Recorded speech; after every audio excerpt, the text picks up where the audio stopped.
Welcome back, everyone. So today I'm going to be showing you a video of winterizing my pressure washer. It's a 3000 PSI homeowner pressure washer that I got from Costco. And I'm going to be winterizing it, meaning changing the oil, getting it ready for long-term winter storage. So to do that, the first thing I'm going to do is change the oil. And in order to do that, or in order to do that properly, the best thing to do, actually it's not even that dirty right now, but I'll change it anyway because it's been since the spring since I last changed it. But in order to change the oil, the first thing I'm going to do is run it for a little bit, which will get the sediment and gunk off that's settled down in the bottom of the oil pan, kind of suspended in the oil so that it'll all drain out. And let's see, fuel is on, choke is out. Maybe it'll start in the first pull. Let's find out.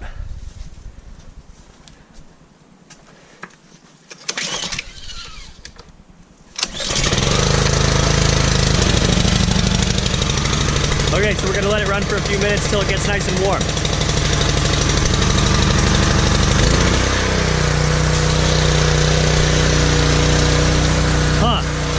Seems like we're not. Oh, there we go. So, while it's running, it's important to squeeze the trigger and let some water through every once in a while, because the pump on the pressure washer can overheat if you let it just recirculate that water for too long. So I'm gonna let it run here for about 3, maybe 4 minutes till it's nice and warm, and in that time I'm gonna periodically spray it a little bit so that the water doesn't recirculate for too long. Now this step is optional, but if your pressure washer has a fuel shutoff valve, like mine does right over here, this fuel shutoff valve, I'm gonna turn it to off while the pressure washer is still running, and so that way, with it turned to off, it'll cut fuel from the fuel tank and it'll empty out the carburetor, so that as the pressure washer is sitting over the winter, there isn't fuel in the carburetor, which can help prevent corrosion and other things like that. So it is an optional step.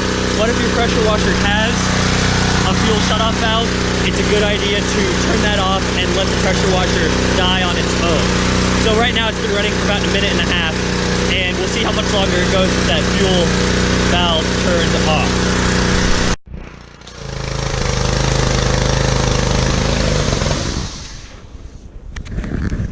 So it ran for another maybe minute or so and shut off on its own. So that means that the carburetor over here is now empty or almost empty, which will be good for winterization.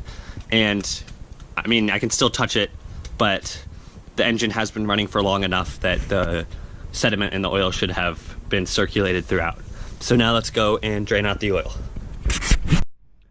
So draining the oil is a pretty straightforward process. I usually just take out the oil filler plug and just, oops, it's already coming out a little bit there, but just go for it.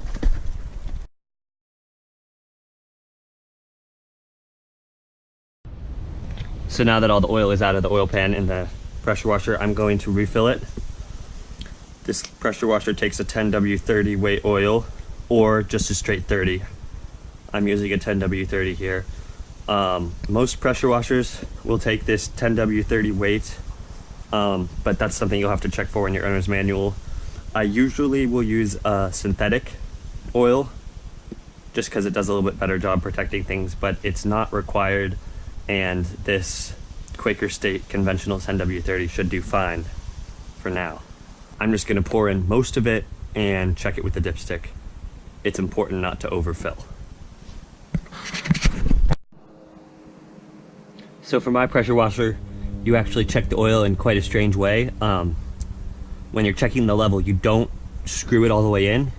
You just put it in without screwing it and pull it back out. So as you can see, it needs more. So as you can see here, I'm just about right at that full mark. I don't know if you can see that right there. So now that we're there, I'm going to put this back in, and the oil change is done. So the next thing we're gonna do is check and maybe change the air filter. So on my pressure washer, the air filter comes off nice and easily like this. No tools required, it just pops off. And inside is the exposed air filter. As you can see on this one, it was just changed recently, so it's pretty clean still. So I am going to leave this one in for now. If you need to get a replacement air filter, you can check in your owner's manual which one works for you or search online. For this Honda engine, the GCV 190, this replacement air filter is about $7 on Amazon. So not too bad. And as you can see inside here, I don't know if you can see that, but it's still nice and clean, which means the air filter's been doing its job. So I'm just gonna leave that in, snap it into place. Okay. The next thing I want to talk about is gasoline. Now, some people will, in the first process that I did, warming up the engine, some people will run it all the way until the gasoline is completely drained from the tank. That can be helpful. I personally don't do that just because I use fuel stabilizer in my gasoline. So I use a fuel stabilizer. The label's all gone pretty much, but this is just regular stable. I think this was about $12 for 16 ounces, so it's really not a bad deal, and you only need a tiny bit of it for each gallon of gas. And it does a really good job. My mower always starts on the first pull every spring. I like it a lot. So I always use that in my gasoline. If you don't, it can be a good idea to completely drain your tank, but for me, I'm just gonna use this fresh gasoline with fuel stabilizer in it and fill up the tank all the way. The reason to fill it up all the way is this allows less moisture to get in. So the last thing I want to talk about is the spark plug. This pressure washer is about 3 years old and it's never had a spark plug replaced. So today I'm going to put in a new spark plug. To do that, you just take out the old one with a spark plug tool, which I have somewhere right here. And so I'll show you that in just a second.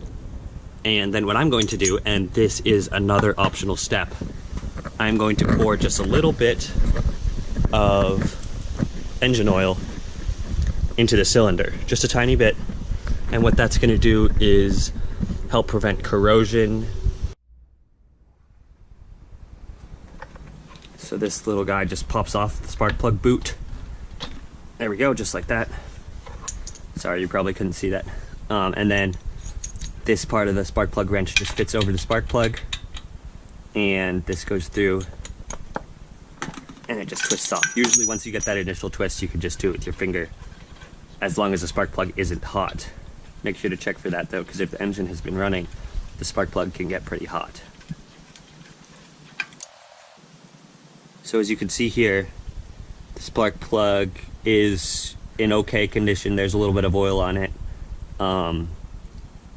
but it's obviously well used. So I'm not going to try to re-gap it or anything. I know some people do that. I'm just going to put in a new spark plug because it's been a while. And spark plugs for this machine only go for about $4 or $5. I got this on Amazon. So it's really not a problem to just change it out. Before I put this in though, I'm going to show you the step with the oil that I use. So as you can see right down there, there is the hole where the spark plug goes. And so right inside there, it's a direct opening to the cylinder. And so there's really no science to this. I just try, and I usually miss initially, but get a little bit of oil to just go down inside that cylinder. Oh, that's all we need. Just like probably I could put it in about a tablespoon right there. You don't even need that much if you don't want.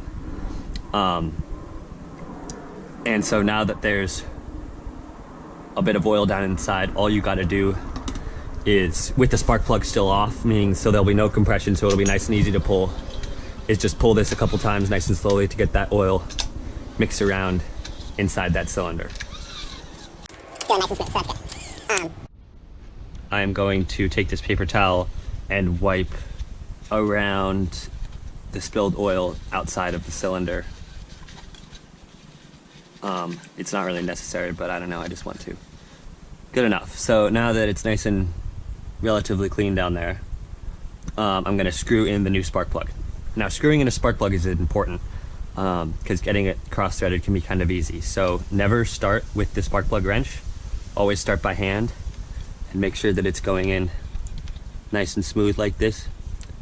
As you can see, I'm getting no resistance and I'm able to do it with just my fingers. Just grab your spark plug wrench again, put it over the top, and get this thing to tighten it. There is a specification probably for your pressure washer how much to tighten it. I don't have like the shop manual or anything, so you want it nice and snug but not too tight. Since this is a new one, there's a little crush washer around the top of it. So right now that washer's being crushed and it's still going pretty easily. But I'm starting to meet resistance right there. So I'm gonna stop right there. Again, it's probably not perfect, it's not a science, but as long as you don't make it way too tight or anything, you should be fine. The last thing I'm gonna do is put the spark plug boot back on. Obviously you're not gonna run it until next spring, so this part doesn't really matter, but I'm just gonna do it anyway. Another thing that people sometimes do is put a little bit of antifreeze in the pump. That helps to preserve the pump and prevent corrosion down there. I actually don't have any antifreeze right now, so I'm not gonna do that, but I am gonna just give it a couple more pulls to hopefully get some of the water out of that pump. And maybe if I get my hands on some antifreeze in the next couple of weeks, I'll stick some in there. Again, that's another optional step, but it can help preserve the life of your pump. So I'm just gonna give it a couple of pulls to get that water out of there, if there is any. Okay, so that's all there is to it. Just to recap, we filled the tank up with fresh gas and fuel stabilizer. And if we don't have fuel stabilizer, we ran all the gas out of the tank.